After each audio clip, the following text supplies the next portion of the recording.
I'm Jessica, and as you just saw, I just made Rain wait a really long time for that treat. Have you ever had to wait for something for a really long time? Maybe it was for a new season of your favorite show on Netflix to come out, or you waited to get somewhere for hours on a really long road trip. You know what you're waiting for is worth the wait, but actually waiting for it to happen can be the worst. And if you're anything like me, you find yourself asking over and over, are we there yet? Now, for years, I wanted to travel to Ethiopia to serve at an organization that I really love a lot. And I waited so long to finally go there, but the longest part was the flight to get there. Now, I don't know if you've ever been on a super long flight, but it can sometimes feel like time stands still. And on the plane in front of you, they have this screen that shows you like a map of where you're flying over as you fly over the whole world.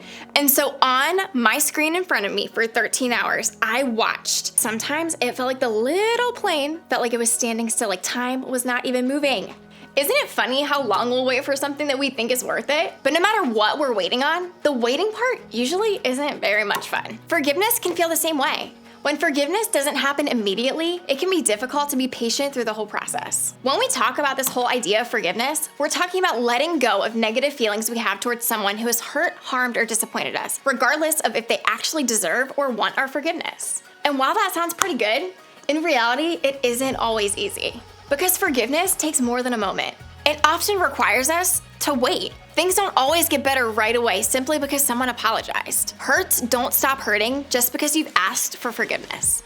And a lot of times, forgiveness takes longer than we like. Maybe you've been hurt by someone in your life, like a family member or a friend or a sibling or a teammate, and maybe that person even came to you, apologized, and asked for your forgiveness. Maybe you accepted that apology and told them you were ready to forgive and move on. That all sounds great, but any of us who have been in that position before knows that it's not always that simple. Because sometimes you forgive and nothing changes. Maybe your feelings don't change. You still feel the hurt or pain or sadness over what happened, and forgiveness just hasn't made that go away. You might even still be angry toward the person that hurt you. Or maybe the other person doesn't change. Maybe you forgave someone for what they did that caused you hurt or pain. You were hopeful that they never do it again, but then they did. And now it seems like your forgiveness didn't change anything at all. Maybe the situation doesn't change at all. Sure, you forgave someone, but that doesn't change the fact that what's done is done. Forgiveness doesn't change the way things are or make things between you and the other person you forgave any better. Or maybe the situation is reversed. Maybe you are the one who had to ask for forgiveness for something. And even though you received that forgiveness, you still feel bad. Things still don't change. The relationship, the circumstances, the feelings just can't go back to the way they were overnight. That all probably leaves us asking the question, why should we forgive someone or even ourselves if things don't change? Does it even matter if it doesn't work the way we want it to? Is forgiveness really worth the wait? The good news is that people have been asking questions about this whole idea of forgiveness for a long time. And I think that's because it's a really important thing in our lives. How do I know? Well, because Jesus himself actually talked about it when he was on earth. During that time, Jesus spent a lot of time with 12 close friends and followers. We know these guys as his disciples. And while he was with them, Jesus went out of his way to teach his disciples how to live a life that reflected their relationship with him. One day, one of these disciples asked Jesus a question about forgiveness. Let's take a look. Then Peter came to him and asked, "Lord, how often should I forgive someone who sins against me? 7 times?" Okay, 7 times seems like a lot of times to forgive someone, right? Hang on, I wanna show you something. Okay, well, when Jesus was living, typically people operated on a 3-strike forgiveness policy. You know, 3 strikes and you're out. That meant they usually only offered forgiveness 3 times. So when Peter said to Jesus that he thought they should forgive 7 times, he basically was going above and beyond. Peter probably thought 7 times? This is really gonna impress Jesus. But knowing Jesus changes everything for us and for the disciples back then. So of course, Jesus responded with an answer that totally changed the way Peter thought about forgiveness. Let's take a look. No, not 7 times, Jesus replied, but 70 times 7. Jesus gave his disciples a number so big that they knew it meant they had to forgive over and over and over again. And the same applies to us. Jesus asks us to forgive others 70 times 7 times. That's 490 times.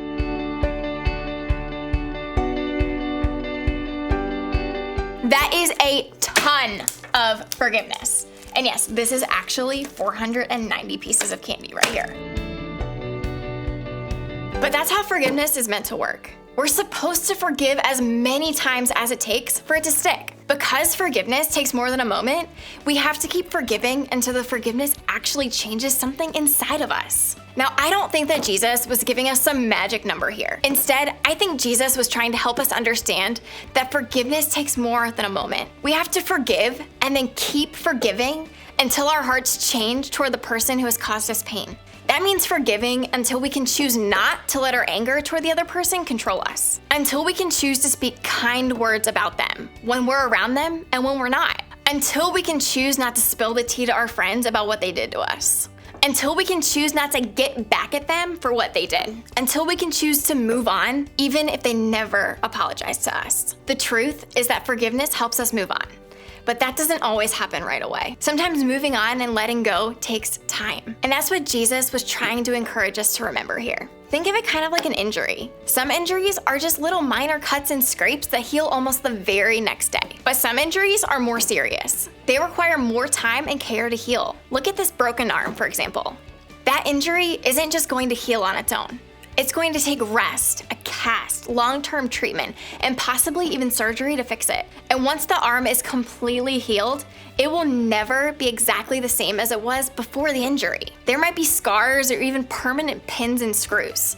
But while the arm might not be exactly the same after it's healed, the person will be able to use their arm again. And the same is true with forgiveness. The healing can take longer when the injury is worse. Just because you forgive someone doesn't mean that you'll be exactly the same after you've healed. The relationship might change, the rules might change, the way you feel might even change. But healing is still possible if you practice what Jesus said, if you choose to forgive over and over and over again. See, forgiveness takes time. And through forgiveness, you can experience healing that I promise you will be worth the wait. So what do we do with all this? Since forgiveness takes time, how do we keep going? How can we continue to forgive even when it feels like nothing changes right away? Well, there's a few things I want you to remember about forgiveness as you give this a try. First, it takes practice. Just like anything worthwhile, forgiveness takes practice. You didn't master those cool longboarding tricks overnight. You didn't become the best gymnast just after one meet. You had to show up and then keep showing up. You had to keep going even when it felt like it wasn't working as quickly as you wanted it to. Forgiveness is an invitation to practice choosing to move on from the pain that someone or something has caused you, whether they deserve that forgiveness or not. And that can be so hard. I know it's hard for me. And it takes practice. So keep at it. Practice forgiving the little things. And then, for the things that may feel bigger, practice forgiving over and over and over again. Because the more you do it, the easier it will become. Then ask for help. Forgiveness isn't easy and is not supposed to work right away. It's a healing process, and healing takes time. It doesn't happen the moment you forgive. So don't give up when it doesn't feel like it's working. Pray that God will help you remember the words of Jesus, to forgive over and over and over again. And then ask for help as you keep doing that. Go to God for help, or talk to your small group leader for encouragement, or find a friend to help you as you move on. Next, it's okay if things change. Remember, forgiveness doesn't promise that everything will get fixed right away. And I want you to know today that sometimes part of forgiveness means the relationship changes. Things don't always go back to the way they were. And sometimes they shouldn't go back to the way they were. You might forgive and still decide to break up. You might forgive and still need some space from that friendship. And a lot of times, those are actually good things and will make your life better. As you think about what that might look like in your life, remember that it's okay if the relationship changes. And finally, remember it's about you. When someone wrongs you, they're not always going to ask for forgiveness. And that definitely makes forgiving harder to do. But in these moments, remember that forgiveness isn't just about them. It's also about you. Forgiveness will make your life better in the long run. It will help you heal from the hurt you've experienced. It will help you move forward and move on from the negative emotions and bad situations in your life. So whether the other person changes or not, choose to forgive for yourself. And here's something really important that I want you to know. Forgiveness doesn't mean that those who hurt you shouldn't experience consequences for what they've done to you, especially if they've abused you in any kind of way. And if that's you, I am so sorry that you've been hurt in that way. What happened to you is absolutely not your fault. And the best step you can take toward moving forward is to tell someone about it. I want to encourage you to tell your small group leader or another adult that you trust because they want to help you get the support you need. Now, we've spent the last 3 weeks talking about this whole forgiveness thing because it's something that we all have to deal with for the rest of our lives. We'll all find ourselves needing to forgive someone else.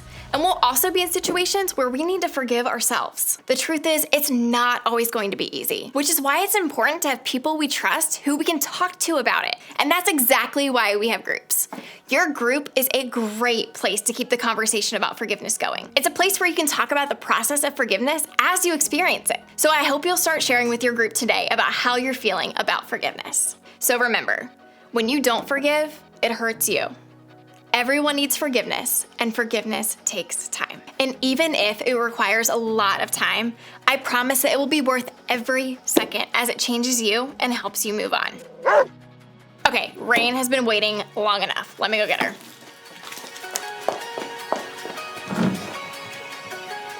Wait.